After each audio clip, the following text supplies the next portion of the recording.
சுவிட்சர்லாந்தில் நன்மதிப்பை வென்ற மை நெக்ஸ்ட் லெவல் ஆர்கான் நிறுவனம் தமிழர்களுக்கு வழங்கும் சிறப்பு சலுகை. கொழும்பு 4 பம்பலப்பிட்டிய பகுதியில் உங்கள் கனவு லக்ஸரி அபார்ட்மெண்ட் இப்போதை வாங்குங்கள். Ultra modern 2 and 3 bedroom residences 40 million Ilangai ரூபாய் முதல், அதுவும் 0% இன்ட்ரெஸ்ட் வசதியுடன். Swimming pool, modern gym, EV charging, private meeting areas. Bambalapitiya Pillaiyar கோவிலுக்கு அருகாமையில் லிமிடெட் யூனிட்ஸ் மாத்திரமே. இப்போதை முன்பதிவு செய்யுங்கள்.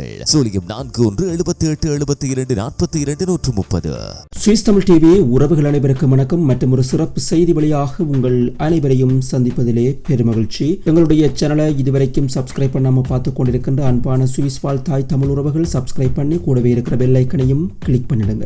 சூரிச் மாநகரில் இசைஞானி இளையராஜாவினுடைய இசை கச்சேரி கடந்த சனிக்கிழமை 27ஆம் தேதி நடைபெற்றது. இதற்கு முன்பு 2 முறை இளையராஜாவின் மாபெரும் இசை கச்சேரி இடம்பெறப்போவதாக அறிவித்து திகதிகள் அறிவிக்கப்பட்ட நிலையில் டிக்கெட் விற்பனைகளும் மும்முரமாக இடம்பெற்றிருந்தது. பின்னர் பல்வேறு காரணங்களினால் இசை நிகழ்ச்சிகள் ஒத்திவைக்கப்பட்டிருந்தது அல்லது நடைபெறாமல் போனது ரசிகர்களிடையே பெரும் ஏமாற்றத்தையும் நம்பிக்கையின்மையினையும் ஏற்படுத்தியிருந்தது. இந்த முறை கூட இவ்வாறான ஒரு அறிவிப்பு வெளியான போது இது நடக்குமா அல்லது வளமை போன்று நடக்காமல் விடுமா என்ற ஐயப்பாடு மக்கள் மத்தியிலே நிலவியது. இருப்பினும் நிகழ்ச்சிகளினுடைய இறுதி ஏற்பாடுகள் நிறைவு பெற்றிருந்த நிலையில் கடுமையான வெப்ப அலை நிலவுகின்ற காரணமும் சூரிச் சிவன் கோயிலின் தேர் திருவிழா போன்ற காரணமும் நிகழ்ச்சிக்கு மிகப்பெரிய சவாலாக அமைந்தன. இருந்த போதிலும் நிகழ்ச்சி ஒரு வழியாக இடம்பெற்று முடிந்திருக்கிறது. சுவிட்சர்லாந்தில் பெரிய அளவிலான கலை நிகழ்ச்சிகளை ஏற்பாடு செய்வது என்பது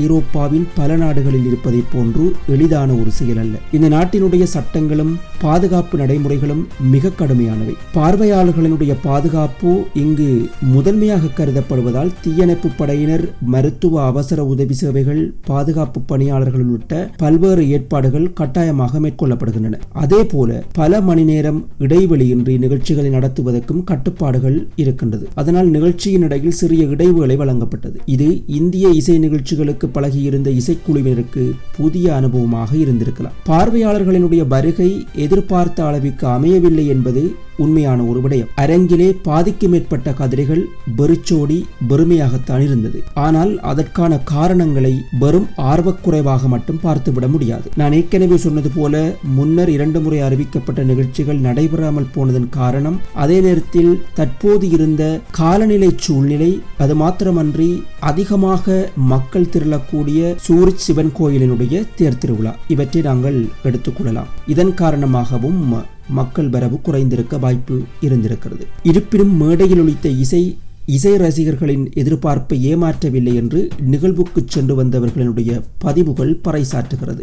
ஜனனி ஜனனி என்ற பாடல் முதல் தென்பாண்டி சீமையிலே பாடல் வரை ஒலித்த அத்தனையும் அரங்கில் இருந்த ரசிகர்களை மீண்டும் அவர்களின் நினைவுகளுக்கு அழைத்துச் சென்றன. பல பாடல்களுக்கு ரசிகர்கள் ஒன்ஸ்மோர் கோரி கைதட்டி ரசித்தது அந்த இசையின் தாக்கத்தை வெளிப்படுத்தியது. இந்நிகழ்ச்சியின் ஒலியமைப்பும் குறிப்பிடத்தக்க அளவில் தரமானதாகத்தான் இருந்தது. இளையராஜாவே ஒலியமைப்பை சரி செய்யும்படி சொன்னதையும் காண முடிந்தது. இசைக்கருவிகளின் ஒவ்வொரு நுணுக்கமான ஒலியும் தெளிவாக கேட்கும் வகையில் ஒலித்தரத்தை அமைத்திருந்தனர். பலருக்கு அது ஸ்டூடியோ தர இசை அனுபவத்தை நினைவூட்டி இருக்கலாம். இசைஞானி இளையராஜா தனது இயல்பான நகைச்சுவை உணர்வும் நக்கலும் நையாண்டியும் கலந்த உரையாடல்களினால் ரசிகர்களை மகிழ்வித்தார். வழக்கமான தொகுப்பாளரின்றி தனது இசை அனுபவங்களையும் நினைவுகளையும் பகிர்ந்து கொண்டு நிகழ்ச்சியை முன்னெடுத்துச் சென்றமை தனித்துவ அனுபவமாக இருந்தது. தமிழர்களின் வாழ்க்கையில் இன்பத்திலும் துன்பத்திலும் வெற்றியிலும் தோல்வியிலும் சிறு வயது முதல் இன்று வரை எங்கோ ஒரு இடத்தில்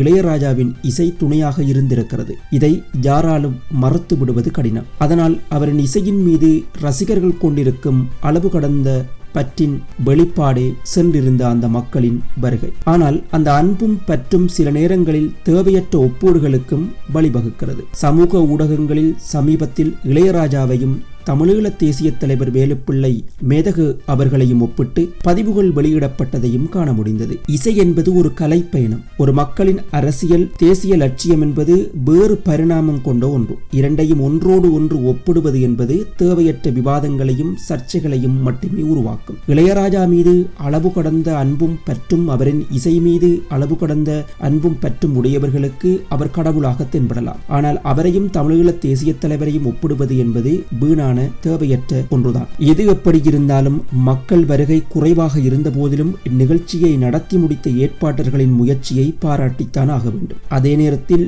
மக்கள் வருகையை விட நிகழ்ச்சியை நடத்தியதே ஒரு சாதனைதான் என்று பலரும் தெரிவித்திருந்தார்கள். இளையராஜா ஒரு தடவை புலம்பெயர் ஈழத்தமிழர்கள் அனைவரும் பந்தேரிகள் என்ற வார்த்தையை தெரிவித்திருந்தார். அப்போதெல்லாம் அவருக்கு எதிராக பல ஈழத்தமிழர்கள் கொதித்தெழுந்தார்கள். ஐரோப்பாவில் இளையராஜாவை அழைத்து நிகழ்ச்சிகள் செய்யக்கூடாது என்றும் பலர் முணுமுணுத்தார்கள். ஆனால் அவற்றையெல்லாம் மறந்து இன்று இந்த கச்சேரிக்கு இசைக்காக மட்டுமே பலர் சென்றமை அவரின் தனிப்பட்ட விடயங்களையும் அவரின் தனிப்பட்ட குணாதிசயங்களையும் மறந்து அவரின் இசைக்காக மட்டுமே என்பதை காட்டியுள்ளது. இது ஒரு புறம் இருக்க, பிரான்சிலே ஜூலை 5 அல்லது 6ஆம் தேதி இளையராஜாவின் கச்சேரி இடம்பெறப் போவதாகவும் திட்டமிடப்பட்டிருந்ததாம். ஆனால் அது கரும்புலிகள் தினம் என்பதால் சமூக வலைத்தளங்களில் எழுந்த எதிர்ப்புகளுக்கு பின்னர் திகதி மாற்றப்பட்டுள்ளதாகவும் அறிய முடிகிறது. எனினும் இது தொடர்பான மேலதிக விவரங்கள் இன்னும் உத்தியோகபூர்வமாக தெரியவில்லை. இசை என்பது வெறும் பொழுதுபோக்கு அல்ல, அது நினைவுகள், உணர்வுகள் மற்றும் தலைமுறைகளை கடந்து இணைக்கின்ற ஒரு பாலம். இளையராஜா தனக்கே உரித்தான தனித்துவ இசையோடு சுவிட்சர்லாந்தில் தடம் பதித்து சென்றுள்ளார். இது பற்றிய உங்களுடைய கருத்துக்களையும் மறக்காமல் கமெண்டில் தெரிவியுங்கள். மீண்டும் நல்லதொரு செய்தி, நல்லதொரு தகவலோடு சந்திப்போம். நன்றி, வணக்கம்.